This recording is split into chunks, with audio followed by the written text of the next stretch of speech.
Hi hello friends, എല്ലാ കൂട്ടുകാർക്കും advocate Anjali സീരിയലിൽ ഇന്നത്തെ നല്ലൊരു എപ്പിസോഡ് റിവ്യൂയിലേക്ക് തന്നെ സ്വാഗതം കേട്ടോ. ചാനൽ ആദ്യമായിട്ടാണ് കാണുന്നുണ്ടെങ്കിൽ ഒന്ന് സബ്സ്ക്രൈബ് ചെയ്ത് ലൈക്ക് ചെയ്ത് സപ്പോർട്ട് ചെയ്യണേ. എപ്പിസോഡ് തുടങ്ങുമ്പോൾ തന്നെ കാണിക്കുന്നത് അഞ്ജലിയും അതുപോലെ തന്നെ അർജുനും കൂടി ചേർന്നിട്ട് അമ്പാടിയുടെ അടുത്ത് സംസാരിച്ചുകൊണ്ടിരിക്കുകയാണ്. അഞ്ജലി ചോദിക്കുന്നുണ്ട്, അമ്പാടി അന്ന് എന്താ ശരിക്കും സംഭവിച്ചത്, അമ്പാടിക്ക് ഓർക്കാൻ കഴിയുന്നുണ്ടോ എന്ന് ചോദിക്കുമ്പോൾ അമ്പാടി നടന്ന കാര്യങ്ങളൊക്കെ പറയണം. അങ്ങനെ അമ്പാടി പത്മയും കൂടി ആ ഒരു ഗുണ്ടകളുടെ കയ്യിൽ നിന്ന് ഓടി രക്ഷപ്പെടാൻ പോകുമ്പോഴേക്കും അവരുടെ വണ്ടിക്ക് എതിരെയായിട്ട് അവരുടെ ബൈക്ക് പാർക്ക് ചെയ്യണം. അപ്പൊ അതുകൊണ്ട് തന്നെ അമ്പാടി പത്മയും കൂടി വണ്ടിയിൽ നിന്ന് ഇറങ്ങിയിട്ട് വേഗം അവർ ഓടി രക്ഷപ്പെടാൻ വേണ്ടി നോക്കാട്ടോ. പത്മ വാ പത്മ എന്ന് പറഞ്ഞിട്ട് പത്മയുടെ കൈയും പിടിച്ചിട്ട് ഓടുവാണ്. തൊട്ടു പിന്നാലെ ഗുണ്ടകൾ ഓടുന്നുണ്ട്. കുറച്ചു ദൂരം കഴിയുമ്പോഴേക്കും ഗുണ്ടകൾ അമ്പാടിനെ പിടികൂടുകയാണ്. അപ്പം അമ്പാടി പറഞ്ഞിട്ട് പത്മ ഓടി രക്ഷപ്പെടു എന്ന് പറയുമ്പോ പത്മ അവിടെ തന്നെ നിൽക്കാണ്. അമ്പാടി വീണ്ടും പറയുന്നുണ്ട്, പത്മ എന്നെ നോക്കണ്ട, നീ ഓടി രക്ഷപ്പെട് എന്ന് പറയാണ്. ആ സമയത്ത് ഈ ഗുണ്ടകളെല്ലാരും കൂടി ചേർന്നിട്ട് അമ്പാടിയുടെ തലക്ക് നല്ലൊരു അടി കൊടുത്തിട്ടുണ്ടായിരുന്നു. പിന്നെ കയ്യിലും കാലിലൊക്കെ അടിക്കുന്നുണ്ടായിരുന്നു. പത്മ അത് കണ്ട് നോക്കി വിഷമത്തോടു കൂടി തന്നെയാണ് അവിടെ നിന്ന് ഓടിപ്പോയത്. ആ സമയത്ത് അതിലൊരു ഗുണ്ട പത്മയുടെ പുറകിൽ പോകുന്നുണ്ടായിരുന്നു. റെയിൽവേ ട്രാക്ക് കറക്റ്റ് എത്തിയ സമയത്ത് പത്മ അവിടെ നിന്ന് ക്രോസ് ചെയ്യാൻ പോണ സമയത്താണ് ട്രെയിൻ അവിടേക്ക് വരുന്നത്. അങ്ങനെ പത്മയും ട്രെയിൻ മുട്ടിയില്ല എന്ന് പറഞ്ഞിട്ട് പെട്ടെന്ന് അത് മാത്രമേ അമ്പാടി കണ്ടുള്ളൂ. അതിനുശേഷം അമ്പാടിയുടെ ബോധം പോയായിരുന്നു. അപ്പൊ അമ്പാടി അഞ്ജലിയോടും അർജുനോടും പറയുന്നുണ്ട്, അതിനുശേഷം എന്റെ ബോധം നഷ്ടപ്പെട്ടായിരുന്നു, അതുകൊണ്ട് പിന്നെ എനിക്കൊന്നും ഓർമ്മയില്ല എന്ന് പറഞ്ഞിട്ട് പത്മ അവള് ഞാനാണല്ലോ കൊലക്ക് കൊടുത്തത്, എനിക്ക് വയ്യ, എനിക്കത് ആലോചിക്കാനേ വയ്യ, ഞാനൊന്ന് ശ്രദ്ധിച്ചിരുന്നെങ്കിൽ പത്മക്ക് ഒരിക്കലും അങ്ങനെ സംഭവിക്കില്ലായിരുന്നു, ഞാൻ എല്ലാത്തിനും കാരണം എന്ന് പറയണം. ആ സമയത്ത് അവിടേക്ക് പോലീസ് നന്ദൻ ആ സിയെ വരുന്നുണ്ട് കേട്ടോ. പുള്ളി അമ്പാടിനെ കാണുമ്പോൾ ചോദിക്കണ്ട, ആഹാ അമ്പാടി ഇപ്പൊ ഓക്കെ ആയോ എന്ന് ചോദിക്കുമ്പോ അഞ്ജലി പറയണ്ട്, അമ്പാടി ഫിസിക്കലി ഓക്കെയാണ് സർ, പക്ഷെ മെന്റലി എനിക്ക് മനസ്സിലായി, അത് റിക്കവർ ആവാൻ കുറച്ച് സമയം എടുക്കുമല്ലോ. അമ്പാടി ഇപ്പൊ എങ്ങനെയുണ്ട് സർ? എനിക്ക് എന്റെ പത്മേനെ ഒന്ന് കാണണം, അവസാനമായിട്ട് എനിക്കൊന്ന് കാണണം, ഞാൻ കാരണം അവൾ മരിച്ചത്, എനിക്ക് എന്റെ പത്മേനെ ഒന്ന് കാണണം സർ എന്ന് പറയുമ്പോഴേക്കും പെട്ടെന്ന് തന്നെ ആ പോലീസ് നമ്മുടെ അർജുന്റെ അടുത്തും അഞ്ജലിയുടെ അടുത്തും പറയണ്ട്, നിങ്ങൾ രണ്ടുപേരും ഒന്ന് പുറത്തേക്ക് വാ എന്ന് പറഞ്ഞിട്ട് രണ്ടുപേരും പുറത്തേക്ക് വിളിക്കുകയാണ്. എന്നിട്ട് പറയണ്ട്, അമ്പാടിനെ നിങ്ങൾ പറഞ്ഞു മനസ്സിലാക്കണം, പത്മേനെ കാണാനൊന്നും പറ്റില്ല, നിങ്ങൾക്ക് ആലോചിക്കാവുന്നതല്ലേ ഉള്ളൂ, ട്രെയിൻ തട്ടി കഴിഞ്ഞാൽ എന്തായിരിക്കും അവസ്ഥ എന്ന്, അപ്പൊ അതുകൊണ്ട് കാണാനൊന്നും പറ്റത്തില്ല, അതുകൊണ്ട് പറഞ്ഞു മനസ്സിലാക്കണം, ഞാൻ പിന്നീട് വരാം, അതിന് പത്മയുടെ പോസ്റ്റ്മോർട്ടം കാര്യങ്ങളൊക്കെ കഴിയാനായിട്ടുണ്ട്, അതിനുശേഷം ഞാൻ വരാം. പിന്നെ അഞ്ജലി പറഞ്ഞില്ലേ ഒരു അപ്പച്ചി രാജകുമാരിലൊരു വൃദ്ധസദനത്തിലുണ്ടെന്ന്, ഞാൻ അവിടുത്തെ പോലീസായിട്ട് സംസാരിച്ചായിരുന്നു ഇടുക്കിയിലെ, അപ്പൊ അവര് പറഞ്ഞ വെച്ച് നോക്കുകയാണെങ്കിൽ കറക്റ്റ് ആണ്, അവൾ അങ്ങനത്തെ ഒരു പുള്ളിക്കാരത്തുണ്ട്, അവരുടെ വിവരങ്ങളൊക്കെ രേഖപ്പെടുത്തിയിട്ടുണ്ട്, അവർ എത്രയും പെട്ടെന്ന് തന്നെ ഇവിടേക്ക് വരും, അവർ വന്നാലും ഇല്ലെങ്കിൽ പത്മയുടെ ബോഡി പോസ്റ്റ്മോർട്ടം കഴിയുമ്പോഴേക്കും പുറത്തേക്ക് ഇറക്കുന്നതായിരിക്കും എന്ന് പറഞ്ഞിട്ട് സി എ നന്ദൻ അവിടുന്ന് പോകുവാണ്. ആ സമയത്ത് അഞ്ജലി പോയി കഴിയുമ്പോഴേക്കും അഞ്ജലി പെട്ടെന്ന് പൊട്ടിക്കരയാട്ടോ. അഞ്ജലി എന്തു പറ്റി എന്ന് അർജുൻ ചോദിക്കുമ്പോ, എന്നാലും പത്മക്ക് ഈ അവസ്ഥ വന്നല്ലോ, അമ്പാടിയുടെ അവസ്ഥ കണ്ടില്ലേ, എനിക്ക് അമ്പാടിയുടെ അടുത്ത് നോക്കാൻ പോലും പറ്റുന്നില്ല, ആദ്യ പ്രണയം തന്നെ ഇങ്ങനെ ആയല്ലോ, പാവം രണ്ടുപേരും ഒരുപാട് സ്നേഹിച്ചിട്ടുണ്ടായിരുന്നു എന്ന് പറഞ്ഞിട്ട് അഞ്ജലി പൊട്ടിക്കരയാണ്. എനിക്കിത് പറയാൻ പറ്റില്ല, അമ്പാടിയുടെ അടുത്ത് മുഖത്ത് നോക്കാൻ പോലും എനിക്ക് പറ്റുന്നില്ല എന്ന് പറഞ്ഞിട്ട് അഞ്ജലി പൊട്ടിക്കരഞ്ഞോണ്ടിരിക്കുകയാണ്. അതിനുശേഷം പിന്നീട് കാണിക്കുന്നത് കുറുപ്പിനെ ആട്ടോ. കുറുപ്പ് രാവിലെ തന്നെ രാഘവനുണ്ണിനെ കാണാൻ വേണ്ടി വന്നിട്ടുണ്ട്.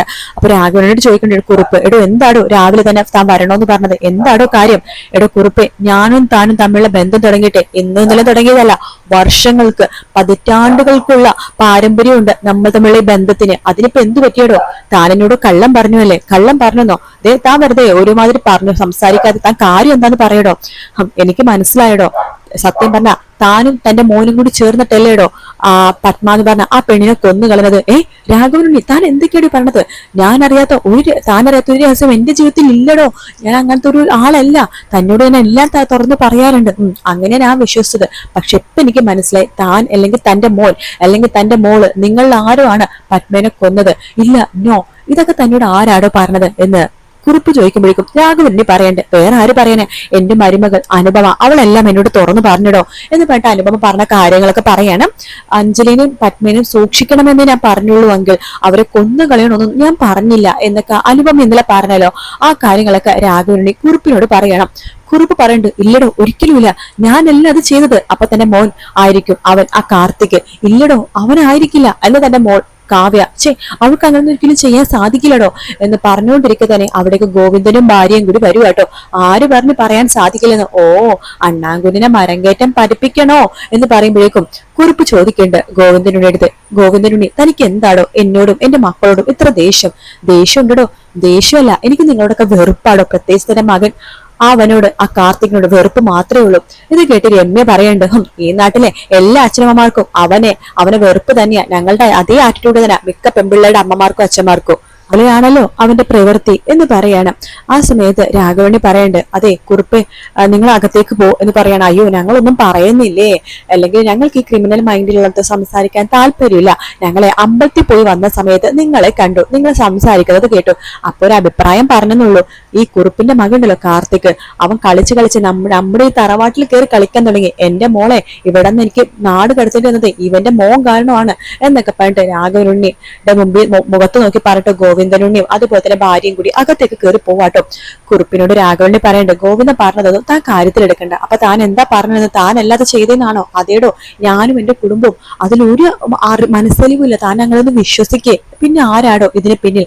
കാരണം നമ്മൾ അത് കണ്ടുപിടിച്ചേ പറ്റൂ. ആ CA നന്ദനുണ്ടല്ലോ, അവൻ നിസ്സാരക്കാരനില്ല, ജാഫറിനെക്കാളും വെട്ടിച്ചയറ്റുമാണ് നീതിക്കും ന്യായത്തിനും വേണ്ടി നടക്കുന്നത്. അതുകൊണ്ടാണ് ഞാൻ തന്നോട് ചോദിച്ചത് എന്ന് പറഞ്ഞിട്ട് രാഘവനുണ്ണി അതിനെ കുറിച്ച് ഇങ്ങനെ ആലോചിച്ചുകൊണ്ടിരിക്കാട്ടോ. പിന്നീട് കാണിക്കുന്നത് ശ്യാമളനെയും ശിവരാമനെയും പിന്നെ ആര്യനെയും കുഞ്ഞപ്പനെയും മധുവിനെ എല്ലാവരെയാണ് അവർ ഹോസ്പിറ്റലിലേക്ക് വന്നിരിക്കാട്ടോ. ഹോസ്പിറ്റലിലേക്ക് വരുമ്പോഴേക്കും ശ്യാമള പറയുന്നുണ്ട് ശിവരാമനോട്, അതെ അവരാരെയും കാണുന്നില്ലല്ലോ എന്നിങ്ങനെ പറഞ്ഞുകൊണ്ടിരിക്കെ തന്നെ അവിടേക്ക് നമ്മുടെ അഞ്ജലി വരുവാണ്. അമ്മ ഇപ്പൊ വരും എന്ന് പറഞ്ഞിട്ട് സമാധാനിപ്പിക്കുന്നുണ്ട്. അവിടേക്ക് അമ്പാടിനെയും കൂട്ടിക്കൊണ്ട് അർജുനും വരുന്നുണ്ട്. നന്ദൻ പോലീസും വേറെ 2 പോലീസും സിസ്റ്റർമാരും മോർച്ചറിയിലെ ആൾക്കാരൊക്കെ ചേർന്ന് പത്മയുടെ ബോഡി കൊണ്ടുവരാണ്. അത് കൊണ്ടുവരുന്ന കാണുമ്പോ തന്നെ എല്ലാവരും പൊട്ടിക്കരയാട്ടോ. അമ്പാടി വേഗം തന്നെ അർജുനോട് പറയണ്ടേ, എടാ അർജുനെ നോക്കടാ, അമ്പാടിയുടെ പത്മേനെ നോക്കടാ, പാവം പെൺകുട്ടിയായിരുന്നു അവള്, ഞങ്ങള് സ്നേഹിച്ചു തുടങ്ങിയുള്ളൂ, അവളെ കൊണ്ടുപോയല്ലോ ഈശ്വര, എന്റെ പത്മ എന്റെ പത്മ എന്നൊക്കെ പറഞ്ഞ് പൊട്ടിക്കരയാണ്. അത് കാണുമ്പോഴേക്കും എല്ലാവരും പൊട്ടിക്കരയാട്ടോ. ശ്യാമള പെട്ടെന്ന് തന്നെ അടുത്തേക്ക് പോയിട്ട് പത്മയുടെ മുഖം തുണി മാറ്റാൻ വേണ്ടി നോക്കുന്നുണ്ട്. അപ്പോ നന്ദൻ പറയുന്നുണ്ട്, വേണ്ട അത് ചെയ്യരുത്, കാണാൻ മാത്രം ഒന്നുമില്ല എന്ന് പറയുമ്പോ, അയ്യോ എന്റെ പത്മേന്ന് പറഞ്ഞിട്ട് ശ്യാമള പൊട്ടിക്കരയാണ്. എടി അഞ്ജലി, ഇതിനെ വേണ്ടിയിട്ടാണോ മോളെ നീ ഇവളെ ഇവിടുന്ന് നാട് കടത്തിയത്? ഇങ്ങനെ തിരിച്ചു കൊണ്ടുവരാനാണോ അവളെ നാട് കടത്തിയത് എന്നൊക്കെ പറഞ്ഞിട്ട് പൊട്ടിക്കരയാണ്.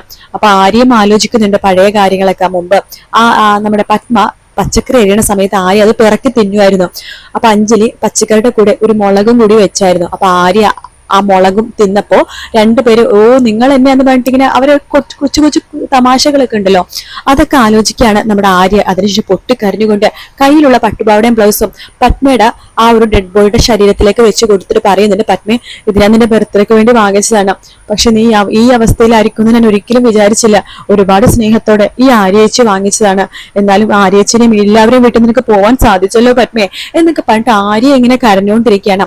അപ്പോഴേക്കും അവിടേക്ക് ഓടി വരുന്നുണ്ട്, അയ്യോ എന്റെ പത്മോളെ പത്മമോളെ എന്ന് പറഞ്ഞിട്ട് ഓടി വരണം അപ്പച്ചി കേട്ടോ.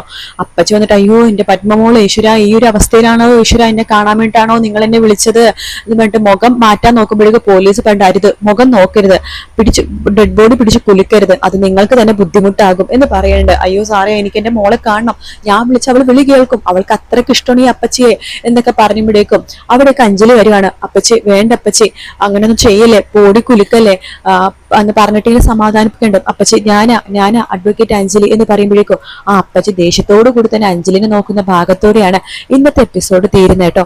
വീഡിയോ ഇഷ്ടപ്പെട്ടാൽ ലൈക്ക് ചെയ്യുക, സബ്സ്ക്രൈബ് ചെയ്യുക, കമന്റ് ചെയ്യുക. മറ്റൊരു വീഡിയോ കാണാം. Take care, bye bye.